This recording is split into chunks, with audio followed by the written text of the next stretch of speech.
이 돈 받고 갈 때는 제발 택시라도 타고 가요. 상견례 자리에 걸어오는 거지가 세상에 어디 있어? 예비 시어머니가 던진 돈 뭉치가 차가운 바닥을 뒹굴어요.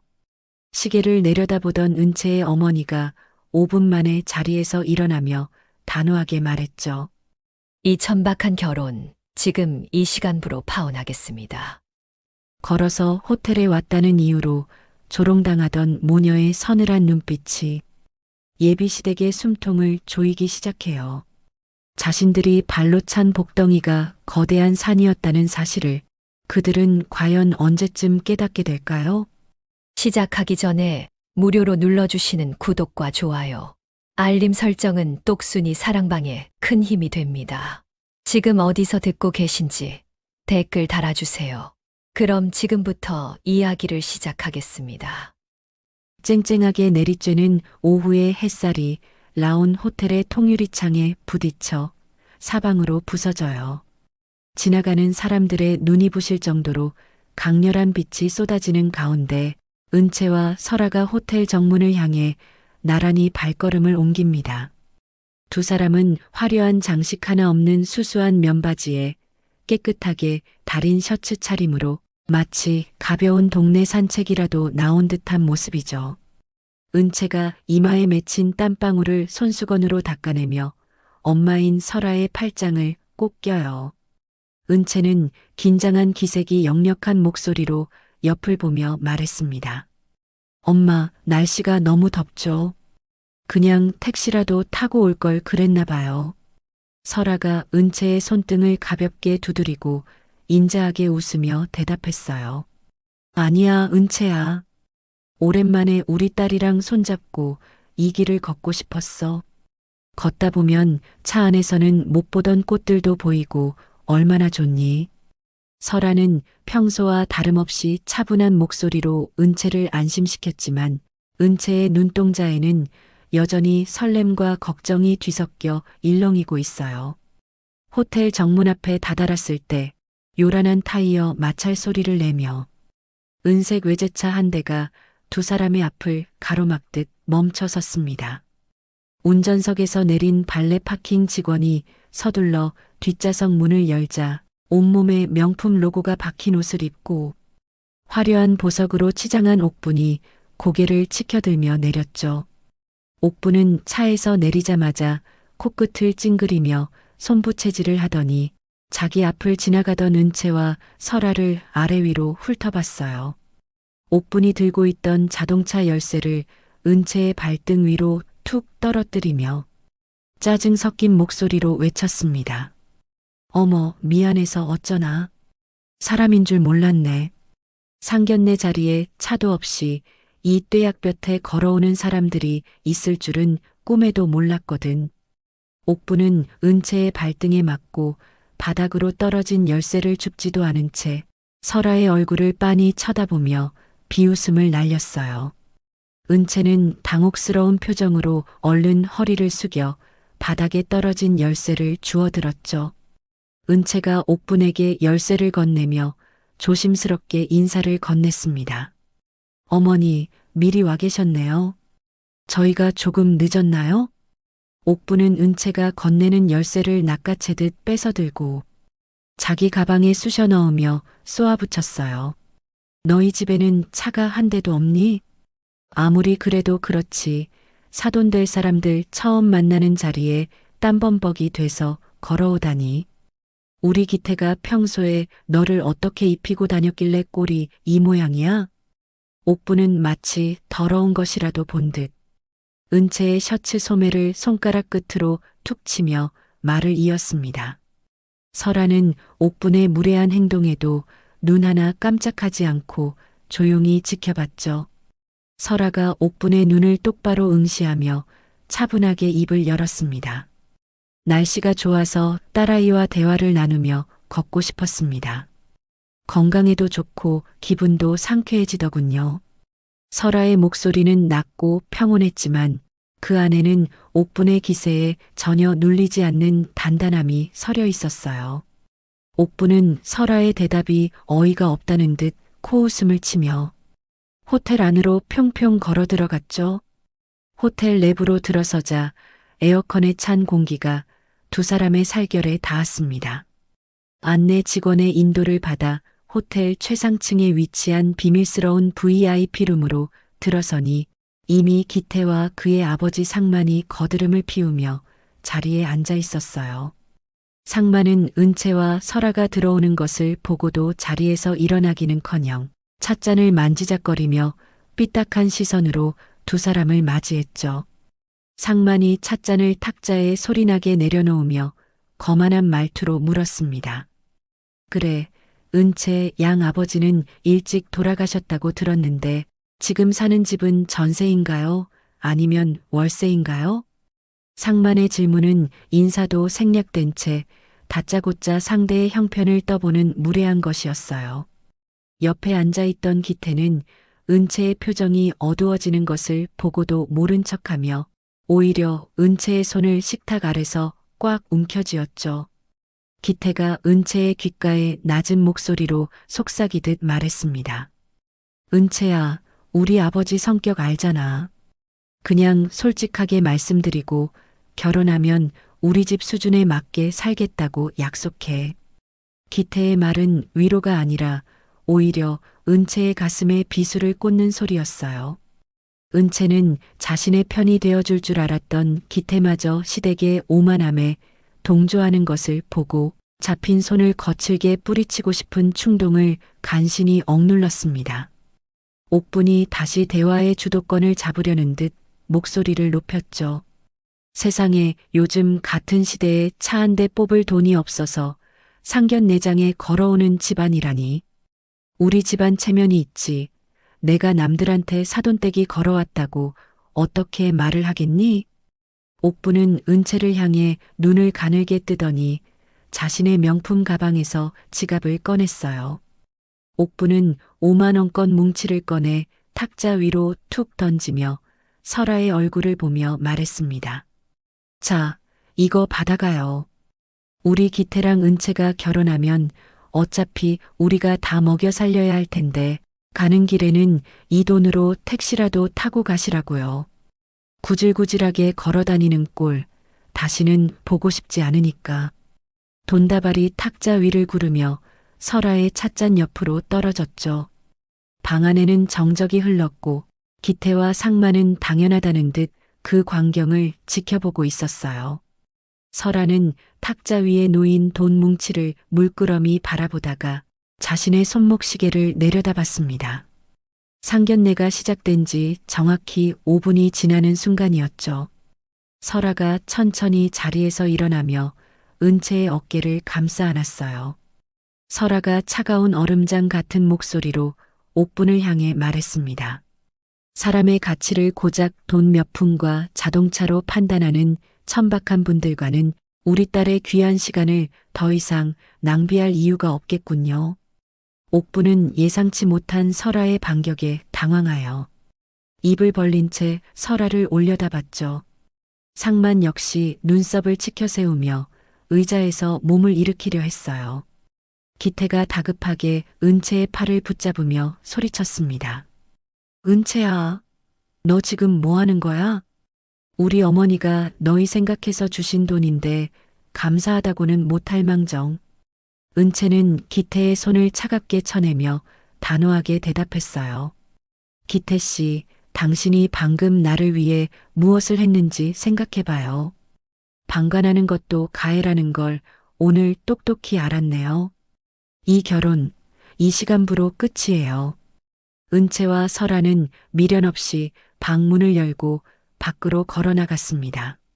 복도에는 이미 설아의 연락을 받은 호텔 총지배인과 보안 요원들이 대기하고 있었죠. 지배인은 설아를 보자마자 허리를 90도로 숙이며 깍듯하게 인사했어요. 설아가 복도를 걸어가며 지배인에게 단호한 지시를 내렸습니다. 지금 이 방에 있는 사람들의 출입을 금지시키고 태산 유통과 맺은 모든 물류 계약을 당장 파기하세요. 설아의 목소리는 평소의 인자함은 온데간데 없이 거대 기업을 이끄는 우두머리의 서늘한 위엄으로 가득 찼죠. 지배인은 당황하지 않고 신속하게 무전기에 대고 명령을 전달했어요. 설아는 복도 끝에서 주머니에 있던 전용 휴대전화를 꺼내 어디론가 전화를 걸었습니다. 설아가 수화기 너머의 상대에게 명령하며 말했어요. 나 한설아야. 태산 유통에 빌려준 자금들 오늘 안으로 전부 회수해. 먼지 하나 남기지 말고 철저하게 털어버려. 설아의 지시는 간결하고도 무거웠죠. 은채는 엄마의 낯선 모습에 놀라면서도 자신을 무시했던 자들을 향한 정당한 응징이 시작되었음을 직감했습니다. 호텔 정문으로 나오자 아까와는 비교도 할 수 없을 만큼 화려하고 압도적인 검은색 의전 차량 5대가 길게 늘어서서 두 사람을 기다리고 있었어요. 경호원들이 일제히 문을 열고 대기하자 주변을 지나던 사람들이 걸음을 멈추고 구경하기 시작했죠. 은채는 차 뒷좌석에 앉아 창밖으로 멀어지는 호텔 건물을 바라봤어요. 설아는 은채의 차가워진 손을 따뜻하게 감싸쥐며 창밖을 응시했습니다. 설아가 낮은 목소리로 읊조리듯 말했죠. 은채야, 이제 시작이다. 그들이 너를 무시했던 대가가 얼마나 처참한 것인지 뼈저리게 느끼게 해줄게. 차는 조용하면서도 빠르게 도심을 가로질러 달리기 시작했어요. 호텔 룸 안에서 여전히 자신들이 승리한 줄 알고 비웃고 있을 옥분과 상만에게 가장 잔인하고도 완벽한 파멸의 그림자가 드리우고 있었죠. 설아의 지시 한마디에 태산 유통이라는 모래성은 밑바닥부터 서서히 무너져 내릴 준비를 마쳤습니다. 은채는 엄마의 품 안에서 떨리는 숨을 몰아쉬며 결심했어요. 더 이상 누군가에게 휘둘리는 약한 딸이 아니라 자신의 자존감을 짓밟은 자들에게 당당히 맞서는 주인이 되겠다고 말이죠. 창밖으로 보이는 서울의 건물들이 빠른 속도로 뒤로 밀려나고 두 모녀의 본격적인 복수극은 이제 막막이 올랐습니다.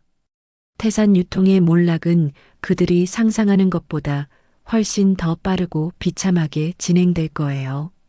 은채와 설아의 차가운 눈빛은 이미 저 너머의 파멸을 향하고 있었습니다. 은채와 설아가 폭풍처럼 방을 휘쓸고 나간 뒤에도 VIP 룸 안의 공기는 여전히 오만함과 천박함으로 가득 차 있었어요. 옥부는 설아가 남기고 간 서늘한 경고를 가난한 자들의 마지막 발악이라 치부하며 탁자 위에 놓인 금색 호출벨을 요란하게 눌러댔습니다. 옥부는 금사로 수놓인 손수건으로 입가를 우아하게 닦아내며 기태를 향해 말했죠. 기태야, 저런 무식한 사람들 말에 신경 쓸 거 하나도 없다. 어디서 못된 것만 배워와서 어른 앞에서 저렇게 행패를 부리는지 원. 당장 지배인 불러서 제일 비싼 와인이랑 디저트 다시 가져오라고 해라. 우리 기분 잡친 거 보상받아야 하지 않겠니? 기태는 은채가 떠난 문 쪽을 잠시 멍하니 바라봤어요. 하지만 이내 어깨를 으쓱이며 옥분의 옆자리에 다시 편안하게 등을 기대고 앉았죠. 기태는 옥분의 비위를 맞추려는 듯 짐짓 밝은 목소리로 대답했습니다. 맞아요, 엄마. 은채가 긴장해서 잠깐 제정신이 아니었나 봐요. 조금 지나면 지가 먼저 잘못했다고 빌면서 전화 올 거예요. 우리 집 아니면 어디에 시집을 가서 이런 호강을 누리겠어요. 아마 지금쯤 호텔 로비에서 후회하면서 울고 있을걸요. 상만 역시 콧방귀를 뀌며 찻잔을 들어 올렸어요. 상만이 기태의 말을 거들며 거드름을 피웠죠. 내 말이 그 말이다. 은채, 저 아이, 우리 기태 없으면 당장 내일 먹고 살 걱정이나 해야 할 텐데. 사람이 분수를 알아야지 감히 누구 앞에서 파혼 소리를 입에 올려. 세 사람이 다시 승리감에 도취하여 웃음을 터뜨리던 그때였습니다. 구석자리에 놓아두었던 상만의 휴대전화가 진동음을 내며 요란하게 울리기 시작했어요. 상만은 미간을 찌푸리며 전화를 확인하더니 이내 얼굴색이 흑빛으로 변하며 자리에서 벌떡 일어났죠.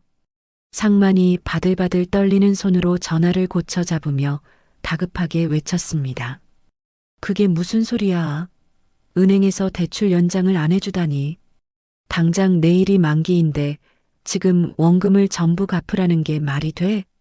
지점장 연결해. 당장 지점장 바꾸란 말이야. 상만의 고함이 방 안에 날카롭게 울려 퍼지자 옥분과 기태의 웃음소리가 뚝 끊겼어요. 상만은 전화를 끊기도 전에 또 다른 전화가 걸려오자 식은땀을 줄줄 흘리기 시작했죠. 상만이 전화를 받으며 룸 안을 이리저리 서성거리는 모습은 마치 덫에 걸린 짐승 같았습니다. 옆에서 지켜보던 옥분이 상만의 소매를 거칠게 붙잡으며 불안하게 물었어요. 여보, 무슨 일이에요? 은행에서 갑자기 왜 그런데요? 우리가 거래한 지가 몇 년인데 그럴 리가 없잖아요. 상만은 옥분의 손을 귀찮다는 듯 거칠게 뿌리치며 탁자를 주먹으로 쾅 내리쳤죠. 상만이 거친 숨을 몰아쉬며 기태와 옥분을 번갈아 보고 소리쳤습니다. 은행뿐만이 아니야. 우리 회사 주거래처인 설원 물류에서도 지금 당장 모든 계약을 해지하겠다고 통보가 왔단 말이야. 물류가 막히면 우리 회사는 하루도 못 버티고 부도가 난다고. 이게 도대체 어떻게 된 일이야? 방 안의 공기가 순식간에 차가운 공포로 뒤덮였어요.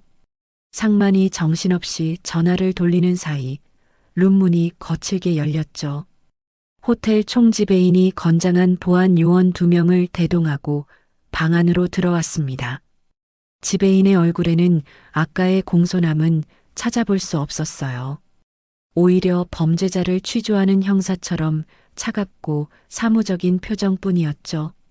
지배인이 상만 앞에 서서 짧게 목례하며 말했습니다. 고상만 대표님, 죄송하지만 지금 즉시 이 방에서 나가주셔야겠습니다. 저희 회장님의 특별 지시로 태산 유통 관계자분들은 본 호텔의 모든 구역에서 영구 출입 금지 조치되셨습니다.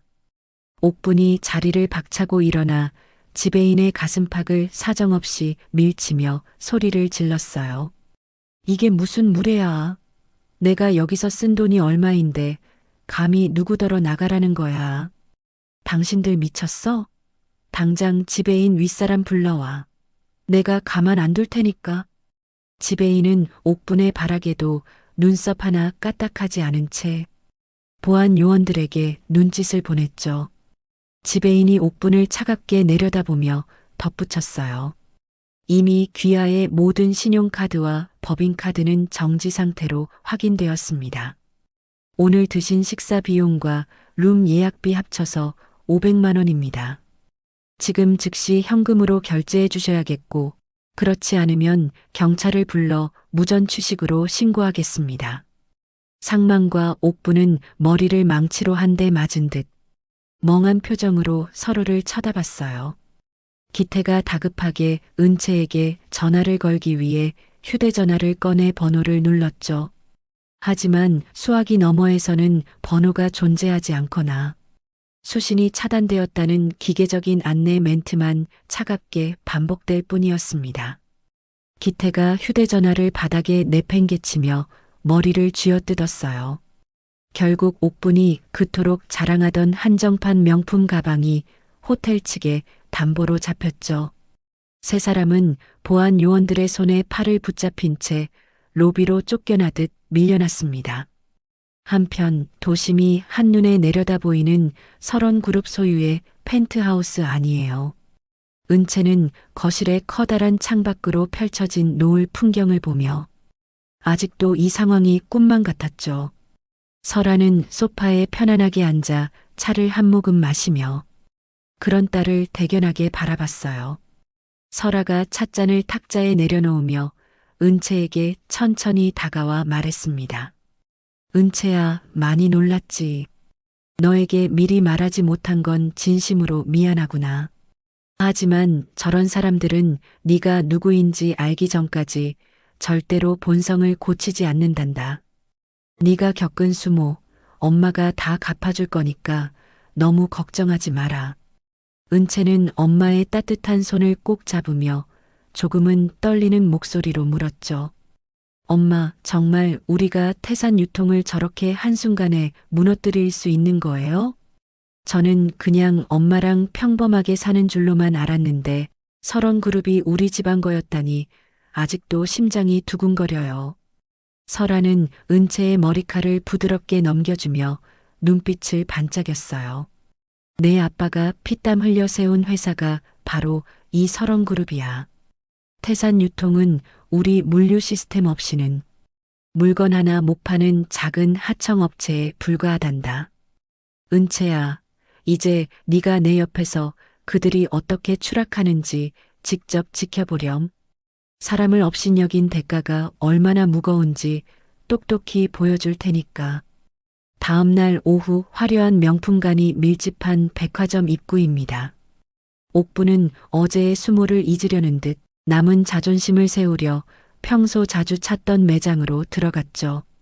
옥부는 직원에게 진열된 수천만 원짜리 코트를 가리키며 거만하게 카드를 내밀었어요. 하지만 점원은 난처한 표정으로 단말기를 확인하더니 옥분에게 카드를 돌려줬습니다. 점원이 고개를 숙이며 옥분에게 조심스럽게 말했어요. 사모님, 죄송합니다만 이 카드는 거래 정지된 카드라고 나오네요. 혹시 다른 카드가 있으시면 그것으로 도와드릴까요?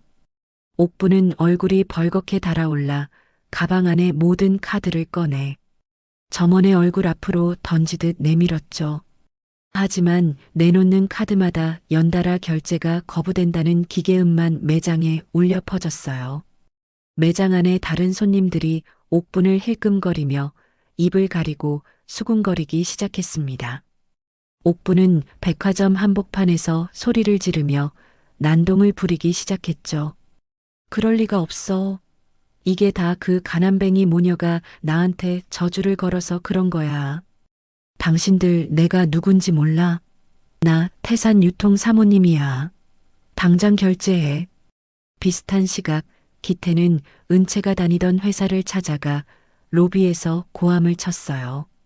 기태는 은채가 나타나면 무릎이라도 꿇려 사과하게 만들고 다시 붙잡아서 집안을 살려내라고 협박할 작정이었죠. 하지만 은채의 팀장이 보안 요원들과 함께 내려와 차가운 얼굴로 기태를 가로막으며 말했습니다. 고기태 씨, 강은채 대리는 이미 어제 날짜로 사직서를 제출하고 퇴사했습니다. 그리고 우리 회사 기술 기밀을 당신네 회사로 빼돌리려 한 정황이 포착되었어요. 법무팀에서 당신네 회사를 고소할 예정이니 다시는 이곳에 발붙일 생각 마세요. 기태는 허탈한 표정으로 회사 건물 밖으로 질질 끌려나갔죠. 하늘에서는 예보에도 없던 차가운 빗줄기가 쏟아지기 시작했어요. 상마는 사무실에서 걸려오는 빚쟁이들의 전화를 받지 못한 채 책상 밑으로 몸을 숨기며 이빨을 부딪히며 부들부들 떨고 있었습니다.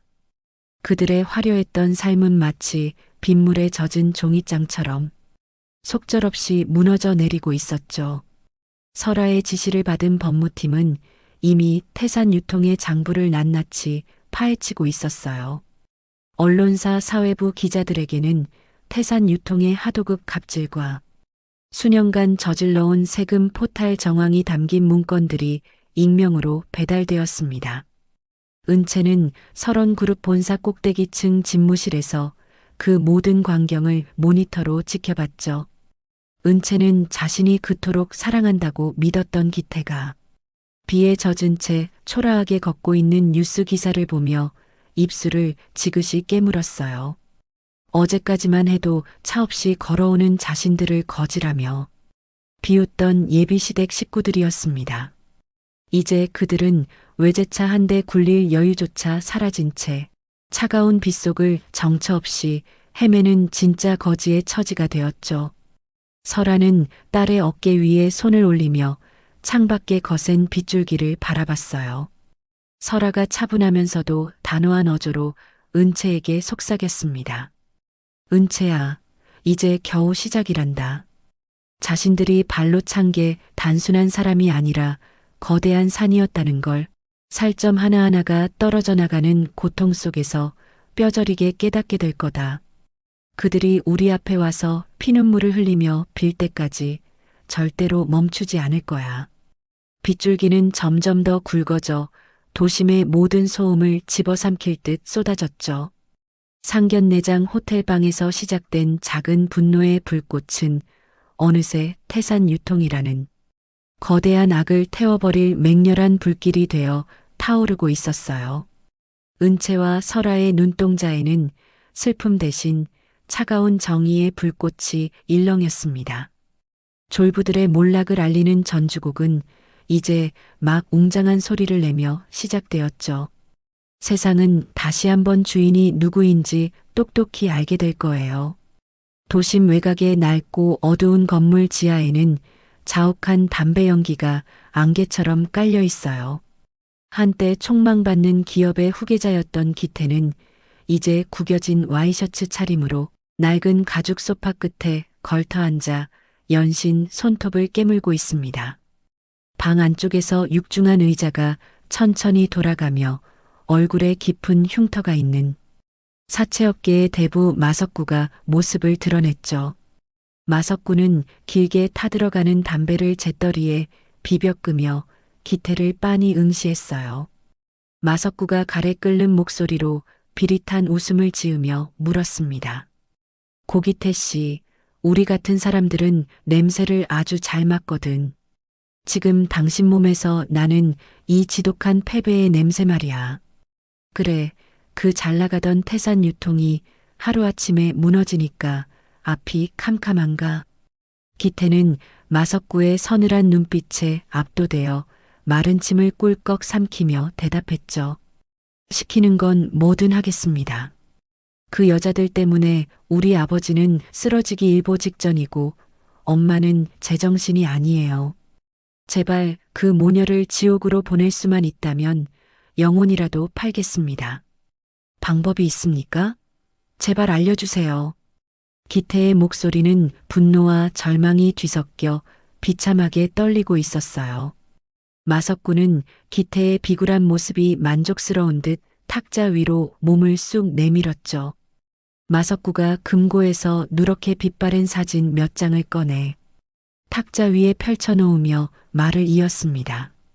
은채의 아버지가 죽기 전에 남긴 비밀 장부가 하나 있을 거야.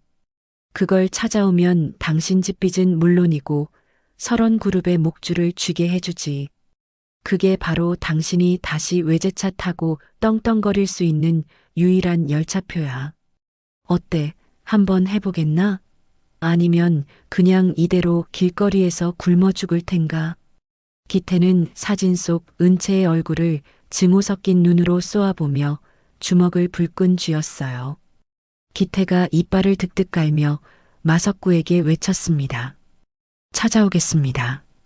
그게 어디에 있든 은채의 심장을 도려내는 한이 있어도 찾아낼게요. 그 장부만 있으면 정말 우리 집 다시 살릴 수 있는 거죠? 마석구는 대답 대신 기태의 어깨를 툭툭 치며 음흉하게 웃었죠. 비슷한 시각 인천공항 입구에는 한눈에 봐도 범상치 않은 체격의 남자가 서 있어요. 검은색 코트를 어깨에 걸치고 선글라스를 쓴 한도준은 특수부대 출신다운 절도 있는 걸음걸이로 입국장을 빠져나왔습니다. 한도준은 미리 마중 나와 있던 비서에게 서류 가방을 건네받으며 차갑게 물었죠. 누님과 은채는 무사합니까? 태산 유통이라는 하찮은 곳이 감히 우리 가족을 건드렸다고 들었습니다. 그놈들 지금 어디서 뭘 하고 있습니까? 비서가 차 문을 열며 한도준에게 공손하게 대답했어요.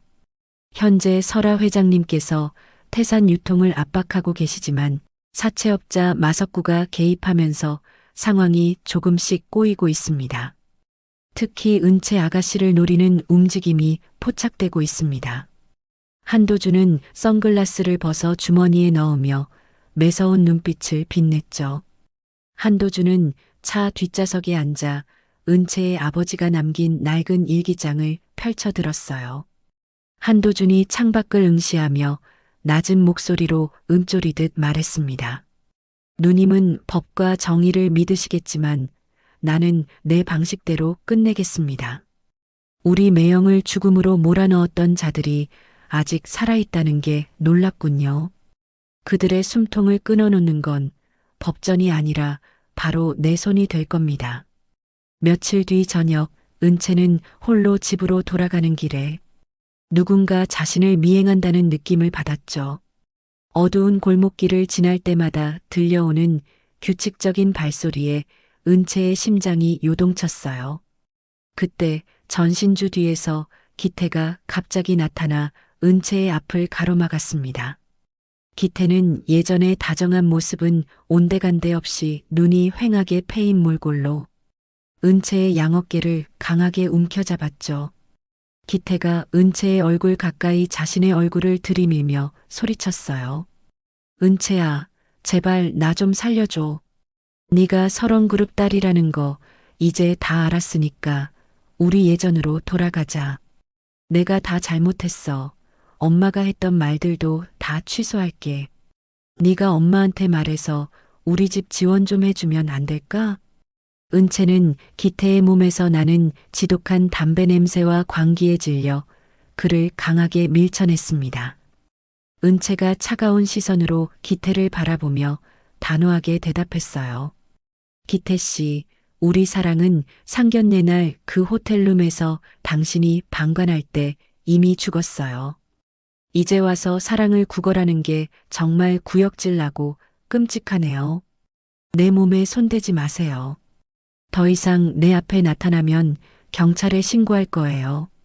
기태는 은채의 거절에 얼굴을 흉측하게 일그러뜨리며 다시 달려들었죠. 네가 감히 나를 버려? 내 아빠가 남긴 장부 그거 어디 있어? 그거 당장 내놓으란 말이야. 그거 없으면 나 죽는단 말이야. 은채는 기태의 횡설수설하는 모습에 겁이 났지만 침착하게 주머니 속 호신용 스프레이를 꺼내 들었어요. 은채가 뒤로 물러나며 기태를 향해 외쳤습니다. 장부라니, 그게 무슨 소리예요? 미쳤으면 곱게 미쳐요. 당장 비키지 않으면 쏠 거예요. 비키라고요. 은채는 기태가 주춤하는 사이 빠른 걸음으로 골목을 빠져나와 큰 길로 달려나갔죠. 다음 날 아침 설원그룹 본사 로비에는 평화 대신 폭풍이 몰아쳤어요. 마석구가 매수한 부패한 검찰 수사관들이 수십 명이나 들이닥쳤습니다. 그들은 설아의 집무실 문을 거칠게 발로 차며 들어와 압수수색 영장을 내밀었죠. 수사관 중 한 명이 설아의 책상 위에 있던 서류들을 바닥으로 쓸어버리며 말했어요. 한설아 회장님, 당신을 공금 횡령 및 비자금 조성 혐의로 긴급 체포합니다. 이미 모든 증거가 확보되었으니 순순히 수갑차고 따라오시는 게 좋을 겁니다. 설아는 갑작스러운 상황에도 당황하지 않고 천천히 자리에서 일어났습니다. 하지만 수사관들이 설아의 가느다란 손목에 차가운 수갑을 채우는 순간 밖에서 달려온 은채는 비명을 지르며 엄마를 향해 달려갔죠. 은채가 수사관의 팔을 붙잡으며 울먹이는 목소리로 소리쳤어요. 이게 무슨 짓이에요? 우리 엄마가 무슨 잘못을 했다고 수갑까지 채워요? 당장 이거 풀어요. 우리 엄마는 아무 죄도 없단 말이에요. 설아는 수갑이 채워진 손을 뒤로 감추며 은채를 향해 부드럽게 미소 지었어요. 설아가 은채의 눈을 똑바로 응시하며 차분하게 말했습니다. 은채야, 당황하지 말고 내 말 잘 들어라. 잠깐 오해가 있어서 조사받으러 가는 것뿐이니 너는 회사를 지키고 있거라. 도준이 삼촌이 곧 올 테니 절대로 울지 말고 당당하게 있어야 한다. 설아가 연행되는 광경을 지켜보던 옥부는 회사 로비 한복판에서 춤이라도 출 듯 날뛰었죠. 옥부는 미리 준비해온 음식물 쓰레기 봉투를 은채의 발등 위에 던지며 소리쳤어요. 이 도둑년들아, 남의 집안 풍비박산 내더니 꼴 좋다. 너희 엄마 감옥에서 평생 썩게 될 테니까 너도 각오해라. 이게 다 우리 기태 눈에서 피눈물 나게 한 대가니까 똑똑히 기억해. 옥분의 폭언에 주변 직원들이 수군거리기 시작했고 은채는 수치심에 몸을 떨었습니다. 그때 뒤에서 나타난 한도준이 은채의 어깨를 묵직하게 감싸쥐었죠. 한도준은 옥분을 매서운 눈빛으로 쏘아보더니 주머니에서 낡은 은색 시계 하나를 꺼내 은채의 손바닥 위에 올려줬어요. 한도준이 은채의 귓가에 낮은 목소리로 속삭이며 말했습니다. 은채야, 이건 내 아빠가 생전에 가장 아끼던 시계다. 어떤 시련이 와도 멈추지 말고 앞으로 나아가라는 뜻으로 내게 맡기신 거야. 삼촌이 왔으니 이제 네가 올 차례는 끝났다. 저 무례한 여편네와 그 아들놈이 지옥 구경을 하게 해주마. 한도준은 옥분에게 다가가 차가운 목소리로 경고했죠. 입 조심하십시오. 그 입에서 나오는 오물들이 조만간 당신의 목을 조르게 될 겁니다. 지금 당장 여기서 꺼지지 않으면 법이고 뭐고 내 방식대로 처리하겠습니다. 한도준의 살벌한 기세에 눌린 옥분은 웅얼거리며 도망치듯 회사를 빠져나갔어요. 한편 어두운 취조실 안에서 설아는 홀로 철제 의자에 앉아 있었습니다. 맞은편에 앉은 부패한 수사관이 담배 연기를 설아의 얼굴에 내뿜으며 비아냥거렸죠. 한 회장님, 이제 그만 포기하고 실토하시죠. 마석구 씨가 이미 당신의 비자금 장부를 다 제출했어요. 당신이 죽은 남편 명의로 돈 세탁했다는 거 우리가 모를 줄 압니까? 순순히 불면 형량이라도 줄여줄 텐데 왜 이렇게 고집을 부려요? 설아는 얼굴에 닿는 담배 연기에도 미동도 하지 않고 수사관을 빤히 쳐다봤어요. 설아가 입가에 옅은 미소를 띠며 차분하게 대답했습니다. 수사관님, 사냥개는 주인을 잘 골라야 하는 법입니다. 지금 당신이 물고 있는 게 고기가 아니라 뜨거운 숯덩이라는 걸 곧 알게 될 텐데 그때 가서 입안이 다 타버려도 나를 원망하지 마십시오. 내 딸과 동생이 지금 밖에서 당신의 목줄을 찾고 있을 테니까요. 설아의 목소리는 취조실의 차가운 벽에 부딪혀 서늘하게 울려 퍼졌죠. 밖에서는 마석구가 기태를 옆에 끼고 비릿한 웃음을 지으며 설원그룹의 주가가 폭락하는 전광판 화면을 지켜보고 있었어요. 기태는 이제 다 끝났다며 샴페인을 터뜨리려 했지만 마석구의 눈은 이미 설원그룹이라는 거대한 먹잇감을 통째로 삼킬 탐욕으로 번들거렸습니다. 보이지 않는 곳에서 한도준과 은채의 반격이 시작되고 있다는 사실을 그들은 아직 꿈에도 모른 채 승리의 축배를 들 준비를 하고 있었죠.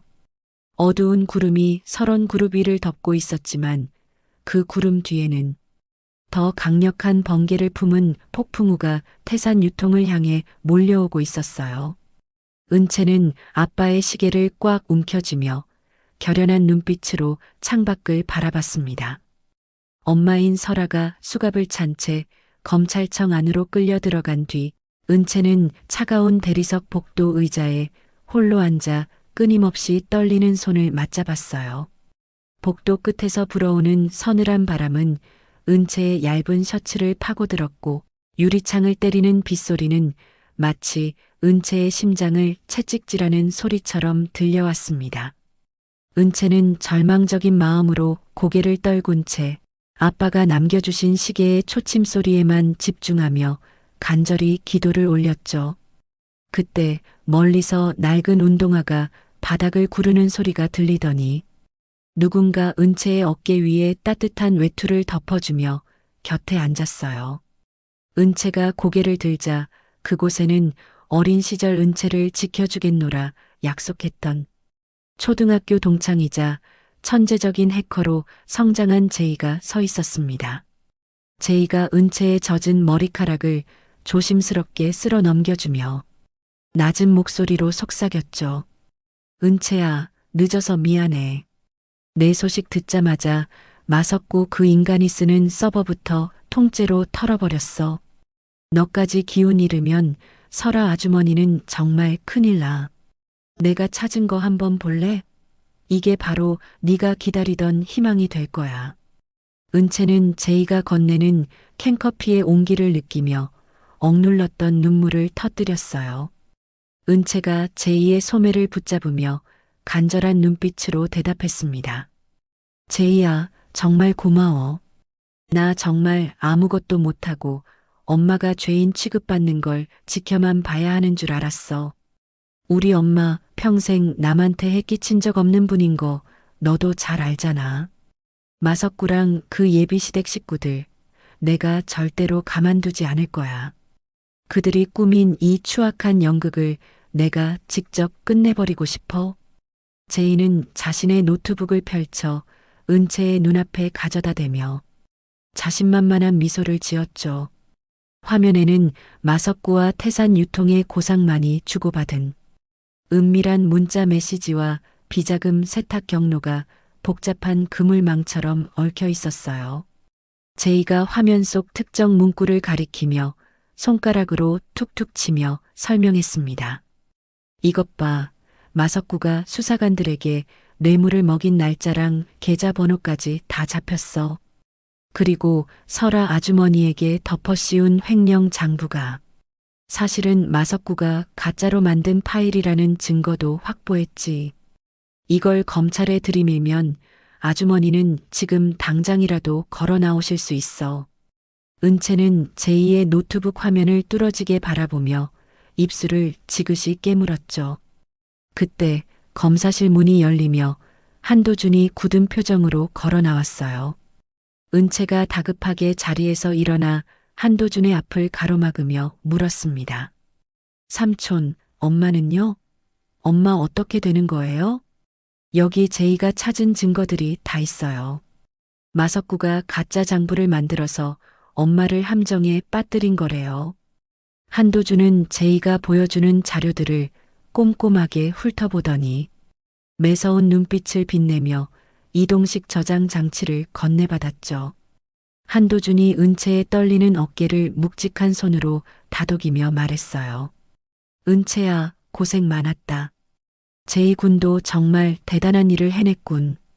이 자료라면 부패한 검사놈들의 입을 다물게 하는 수준이 아니라 그놈들 목줄까지 한꺼번에 날려버릴 수 있겠어.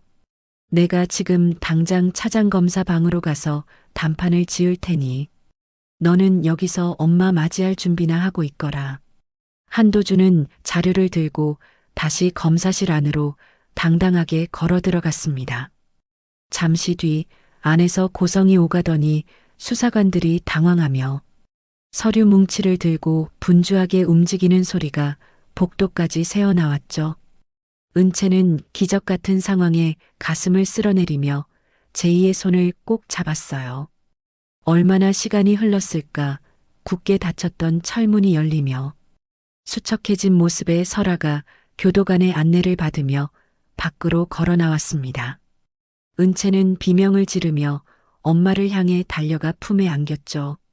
엄마, 정말 괜찮은 거예요? 나 정말 엄마 잘못되는 줄 알고 얼마나 무서웠는지 몰라요. 제이랑 삼촌이 증거 다 찾아서 이제 다 해결됐어요. 설아는 은채의 등을 부드럽게 쓸어내리며 깊은 안도의 한숨을 내쉬었어요. 설아가 은채의 얼굴에 묻은 눈물을 닦아주며 차분하게 말했습니다. 그래, 은채야. 삼촌이랑 내 친구 덕분에 무사히 풀려났구나. 하늘이 무너져도 솟아날 구멍은 있다더니 우리 은채가 엄마를 구하기 위해 큰일을 해냈어. 이제 나를 함정에 빠뜨린 대가가 얼마나 혹독한 것인지 그 천박한 인간들에게 똑똑히 가르쳐줄 시간이 온 것 같구나. 석방된 설아와 은채는 곧바로 제이의 비밀 작업실로 이동했죠. 제이는 은채 아빠의 유언장에 숨겨진 마지막 암호를 풀어내어 태산 유통의 모든 지분을 일시에 회수할 수 있는 위임장이 보관된 금고 위치를 찾아냈어요. 은채는 창고 구석에 놓인 낡은 금고를 열어 서류 뭉치를 꺼내 들었습니다. 은채가 서류를 품에 안고 설아를 바라보며 비장하게 말했죠. 엄마, 이제 제가 직접 나설게요. 더 이상 엄마 뒤에 숨어서 보호만 받는 딸로 살지 않겠어요. 태산 유통을 무너뜨리고 그들이 우리에게 했던 모욕을 만배로 돌려주기 위해 제가 직접 경영 전면에 서고 싶어요. 우선 그들이 믿고 있는 마석구의 자금줄부터 끊어버릴게요. 설아는 딸의 성숙하고 단호한 모습을 대견하게 바라보며 고개를 끄덕였어요. 설아가 은채의 손목에 있는 아빠의 시계를 가리키며 엄숙하게 말했습니다. 내 아빠가 너를 지켜보고 계실 거다. 제이야, 태산 유통의 주식 현황을 실시간으로 감시해다오. 은채야, 너는 내일 아침 주식 시장이 열리자마자 그들의 숨통을 끊어놓을 거대한 공격을 시작하거라. 자신들이 발로 찬 게 단순한 사람이 아니라 거대한 산이었다는 걸 알려주자꾸나. 다음 날 오전, 옥부는 설아가 구속된 줄로만 알고 자신의 허름한 지하방에서 기태와 함께 김칫국을 마시고 있었죠. 옥분이 낡은 선풍기 바람을 쐬며 기태에게 신나서 말했어요. 기태야, 이제 다 끝났다. 그 가난뱅이 모녀는 이제 감옥에서 평생 나오지 못할 거야.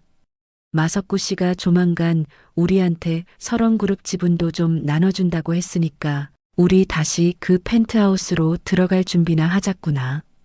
벌써 생각만 해도 입가에 웃음이 번져서 살 수가 없네. 기태 역시 비릿한 웃음을 지으며 외제차 카탈로그를 뒤적이고 있었습니다. 기태가 옥분의 어깨를 주무르며 가벼운 목소리로 대답했죠. 그럼요, 엄마. 은채 그년이 감히 우리를 무시하더니 꼴 좋게 됐죠. 제가 이번에 차 뽑으면 엄마 제일 먼저 태워드릴게요.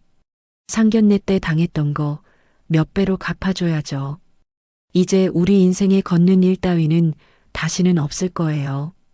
그때 옥분의 휴대전화가 요란하게 울리기 시작했어요.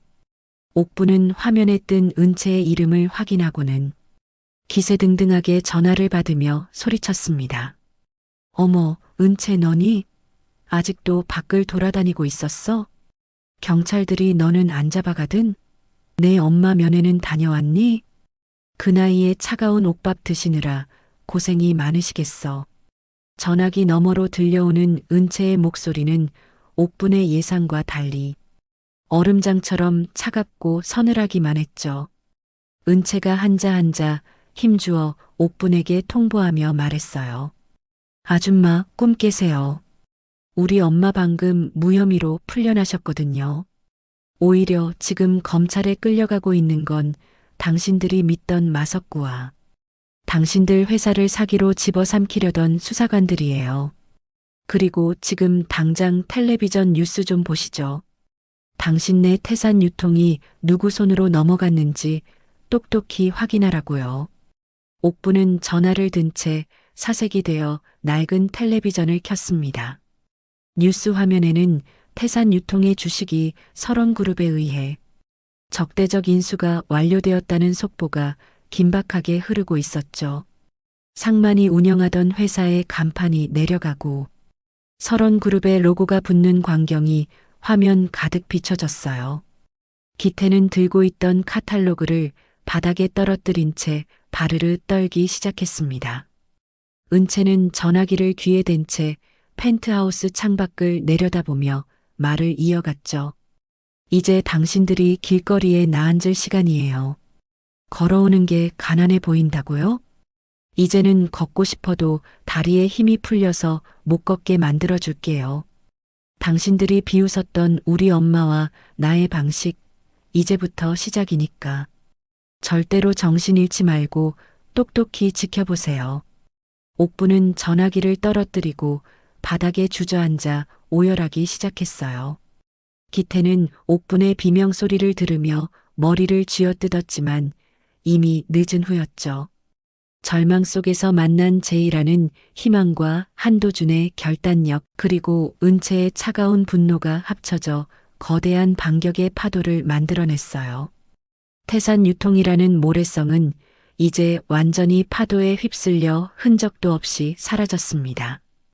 은채는 전화를 끊고 옆에 서 있는 설아를 향해 환하게 미소 지었죠. 설아는 딸의 손을 꼭 잡으며 부드러운 눈빛으로 은채를 응시했어요. 설아가 은채의 용기에 박수를 보내며 따뜻하게 말했습니다. 은채야, 정말 장하구나. 이제 우리가 잃어버렸던 모든 것들을 제자리로 돌려놓을 때다. 진정한 품격이 무엇인지 저들에게 남은 인생 동안 똑똑히 보여주자꾸나. 세상은 가진 자가 아니라 지키는 자의 것이라는 걸 말이야. 제이는 노트북을 덮으며 두 모녀를 향해 엄지손가락을 치켜 세웠죠. 어두웠던 밤은 가고 창밖으로는 어느덧 찬란한 아침 해가 떠오르고 있었어요. 은채와 설아의 눈동자에는 더 이상 눈물이 아닌 승리자의 당당함과 새로운 미래를 향한 희망이 가득 차올랐습니다. 몰락의 끝에서 시작된 이들의 반격은 이제 가장 화려한 성공의 정점을 향해 거침없이 나아가고 있었죠. 태산 유통 일가족의 절규는 도심의 소음 속으로 허망하게 흩어져 갔어요. 태산 유통의 운명을 결정지을 임시 주주총회가 열리는 날 아침, 강남 한복판에 위치한 본사 강당 앞은 이른 시간부터 취재진과 몰려든 인파로 북새통을 이루었어요. 검은색 대형 세단에서 내린 상마는 빳빳하게 풀을 먹인 셔츠 깃을 고쳐 세우며 자신을 향해 터지는 플래시 세례를 마치 훈장이라도 되는 양 거만하게 받아냈습니다. 옆에 선 옥부는 보란듯이 가장 아끼던 악어 가죽 가방을 팔에 걸고 번쩍이는 다이아몬드 반지를 낀 손으로 입가를 가리며 비릿한 웃음을 지었죠. 옥분이 강당 입구에 레드카펫을 밟으며 상만의 귀에 대고 의기양양하게 속삭였어요. 여보, 오늘만 지나면 그 건방진 모녀는 영영 끝이에요. 마석구 씨가 지분 정리를 다 끝냈다고 확답을 줬으니 이제 우리가 설원그룹의 주인 자리에 앉는 것도 시간 문제 아니겠어요? 상만이 구두 굽소리를 요란하게 내며 강당 안으로 위풍당당하게 들어서며 대답했습니다. 당연하지. 감히 우리 태산 유통을 건드린 대가가 얼마나 무서운 것인지 오늘 이 자리에 모인 주주들 앞에서 똑똑히 본때를 보여줄 거야. 그 가난뱅이 모녀, 지금쯤 검찰청 구석진 방에서 서로 붙잡고 질질 짜며 후회하고 있겠지. 상만과 옥부는 강당 정중앙에 마련된 상석에 앉아 자신들을 지켜보는 주주들을 향해 마치 왕이라도 된 듯 거만한 시선을 보냈죠. 하지만 주총 시작을 알리는 종소리가 날카롭게 울려 퍼지는 순간 강당 뒷문이 부서질 듯 활짝 열리며 은채가 당당한 발걸음으로 들어섰어요. 은채는 상견례 때의 수수했던 모습은 흔적조차 찾을 수 없을 만큼 최고급 남색 정장에 아빠의 유품인 은색 시계를 차고 좌중을 압도하는 기운을 내뿜었습니다. 은채가 수많은 사람의 시선을 한몸에 받으며 단상 위로 성큼성큼 올라가 마이크를 잡았죠. 은채가 상만과 옥분을 뚫어지게 노려보며 단호한 목소리로 외쳤어요. 태산 유통의 주주 여러분, 그리고 관계자 여러분, 안녕하십니까? 저는 오늘 설원그룹의 공식 대리인이자 태산 유통의 지분 51%를 확보한 최대 주주로서 이 자리에 섰습니다. 강당 안은 순식간에 찬물을 끼얹은 듯 정적이 감돌았고 상만은 믿기지 않는 소리에 얼굴이 붉게 달아올라 자리에서 벌떡 일어났어요. 상만이 덜덜 떨리는 손가락으로 은채를 가리키며 삿대질을 하고 소리를 질렀습니다. 네가 여기가 어디라고 감히 나타나서 헛소리를 짓거려. 지분 51%라니 그게 가당키나 한 소리냐. 보안 요원들, 저 미친년이 주총장을 어지럽히고 있는데 당장 끌어내지 않고 뭐 하는 거야. 은채는 상만의 고함에도 눈 하나 깜짝하지 않고 여유롭게 리모컨을 눌렀죠.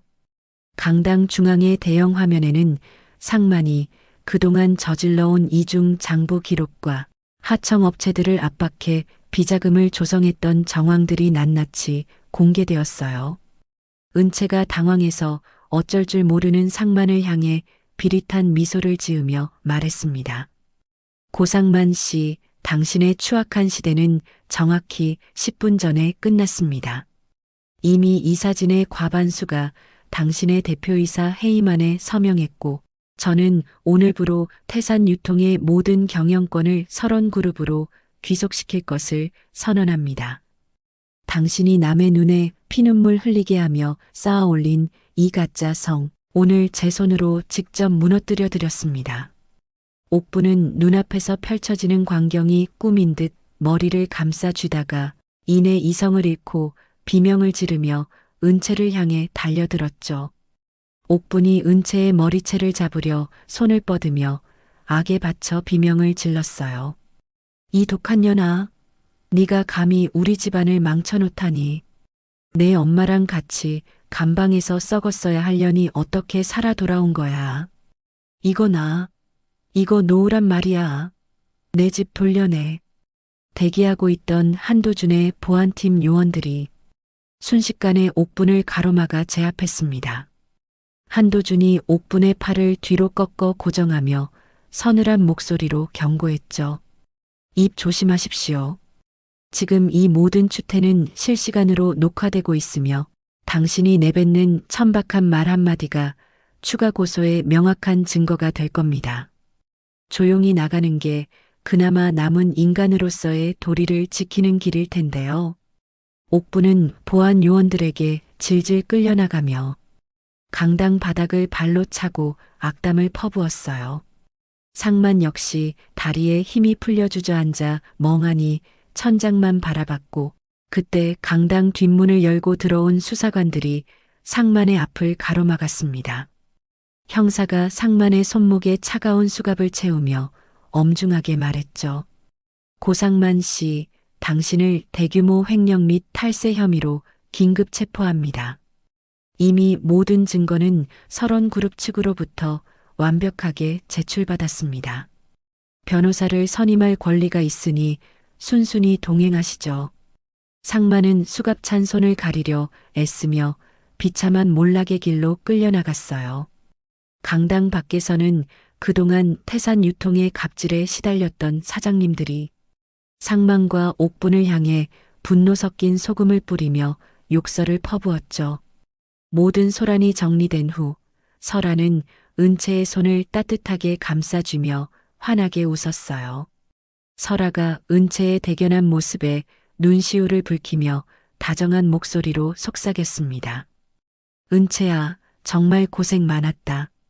저들이 너를 비웃던 그 호텔방에서 시작된 응어리가 오늘 네가 이룬 이 당당한 승리로 드디어 깨끗하게 씻겨나갔구나. 이제 무거운 짐은 삼촌에게 맡기고 우리 딸이 제일 좋아하는 밥이나 먹으러 가자. 두 모녀는 화려한 호텔 식사 대신 은채가 어릴 적부터 엄마와 자주 가던 낡고 허름한 시장 골목의 국밥집을 찾았죠.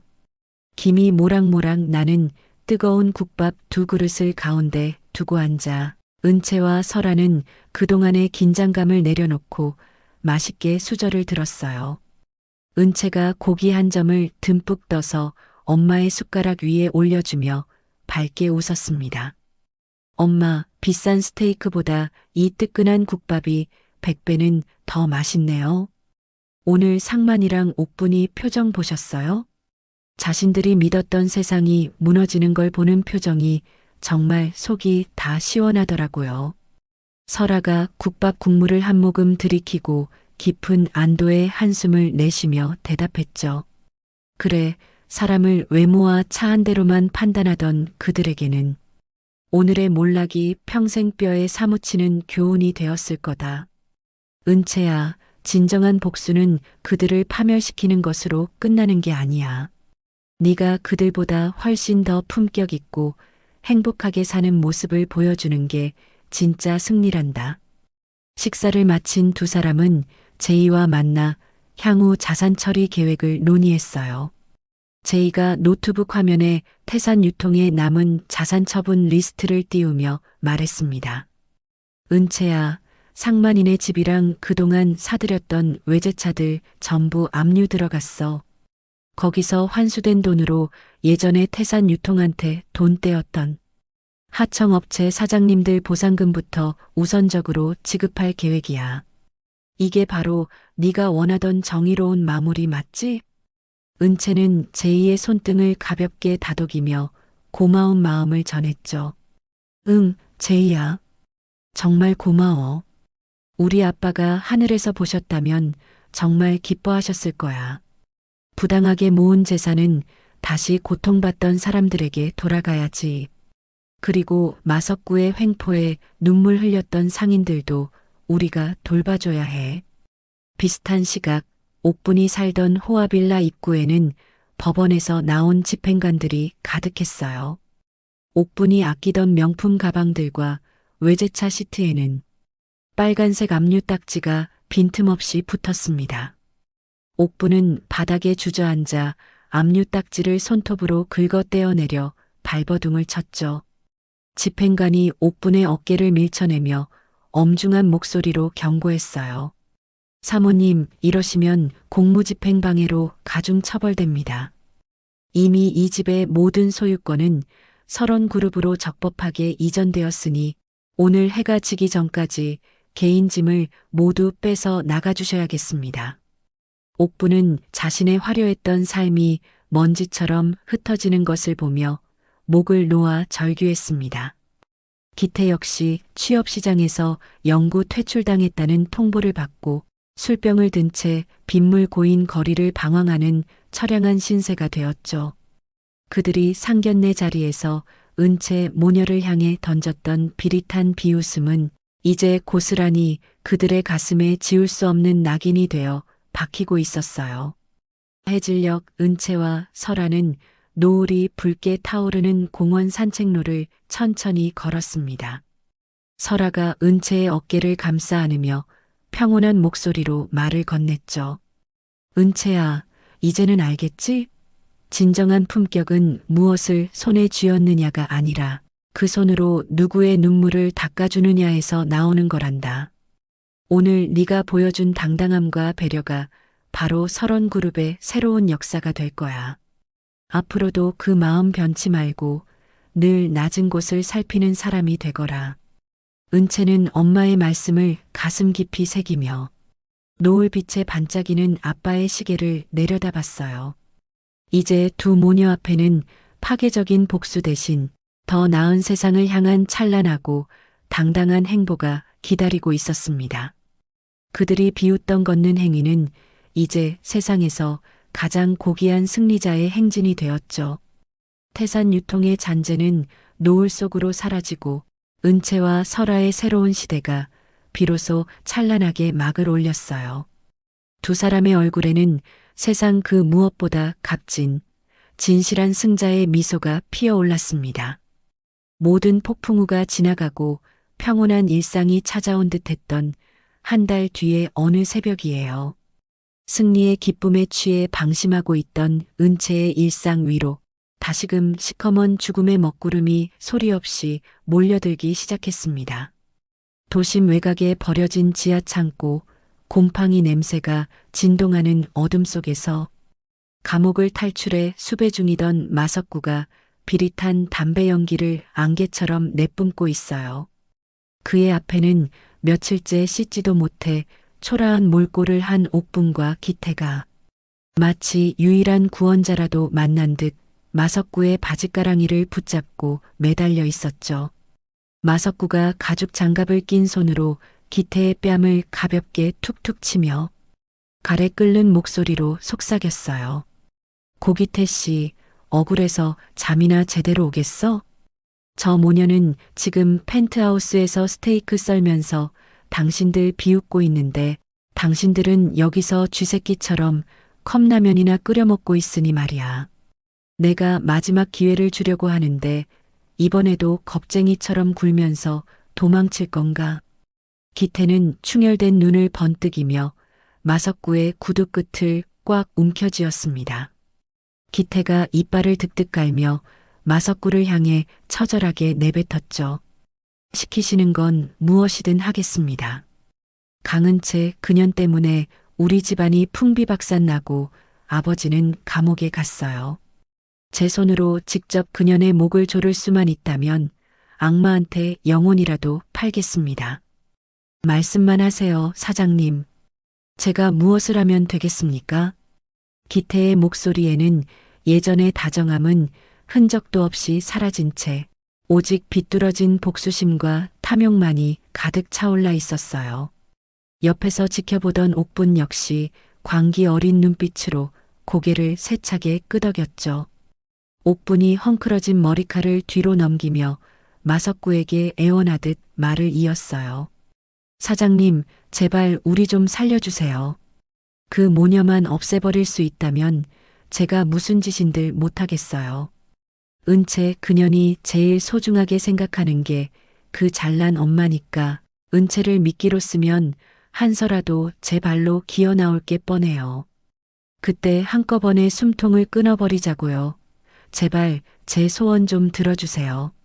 마석구는 두 사람의 비참한 몰락이 만들어낸 광기에 만족한 듯 크게 웃음을 터뜨렸습니다. 마석구가 기태의 손에 낡은 대포폰 하나를 쥐어주며 싸늘하게 명령했죠. 좋아. 그럼 지금 당장 은채에게 연락해. 내 엄마가 길거리에서 쓰러져서 위독하다고 거짓말을 하란 말이야. 정이 많은 년이니 분명히 혼자 확인하러 달려올 거다. 준비된 차로 납치해서 예전 태산 유통 창고로 데려와. 알겠나? 내 인내심이 그리 길지 않으니 실수하지 마라. 비슷한 시각 은채는 늦은 밤까지 사회공헌재단 행사를 마치고 귀가하던 중이었어요. 지하 주차장에서 차에 오르려던 은채의 휴대전화로 기태의 다급한 문자 메시지가 도착했죠. 은채야, 제발 한 번만 도와줘. 엄마가 길에서 쓰러지셨는데 의식이 없어. 병원비가 없어서 입원도 못 시키고 차가운 길바닥에 누워 계셔. 너한테 죽을 죄 지은 거 알지만 마지막으로 한 번만 와주면 안 될까? 은채는 기태를 증오하면서도 옥분이 위독하다는 말에 상견례 때 보았던 옥분의 초라해진 모습이 떠올라 마음이 크게 흔들리고 말았어요. 은채가 운전대를 잡으며 불안하게 입술을 깨물고 중얼거렸습니다. 아무리 나쁜 사람들이라도 생명이 위급하다는데 모른 척할 수는 없지. 삼촌한테 연락할까? 아니야, 일단 확인만 하고 바로 돌아오자. 가족 일인데 내가 너무 야박하게 구는 건 아닐까 걱정되네. 은채는 기태가 알려준 도심 외곽의 한적한 골목 어귀로 차를 몰았죠. 하지만 차에서 내리자마자 어둠 속에서 검은 옷을 입은 괴한들이 달려들어 은채의 입을 막았어요. 기태는 근처 전신주 뒤에서 그 광경을 지켜보며 비열한 웃음을 지었습니다. 기태가 발버둥 치는 은채의 귓가에 차갑게 입술을 대고 속삭였죠. 은채야, 속아줘서 정말 고맙다. 네가 이렇게 멍청하게 정에 휘둘릴 줄은 몰랐는데 말이야. 이제 네가 우리 대신 지옥으로 가줘야겠어. 우리 엄마가 너를 위해 아주 특별한 자리를 마련해 두셨거든. 정신을 잃었다가 깨어난 은채가 마주한 곳은 먼지가 자욱하고 차가운 냉기가 뼛속까지 스며드는 폐물류 창고였어요. 은채는 손발이 단단히 묶인 채 낡은 철제 의자에 고정되어 있었고 그 앞에는 옥분이 섬뜩한 미소를 지으며 은채를 내려다보고 있었죠. 옥분이 은채의 뺨을 사정없이 내리치며 찢어지는 고함을 질렀어요. 이 독한 년아, 네가 감히 우리를 이 지경으로 만들어 놓고 잠이 오니?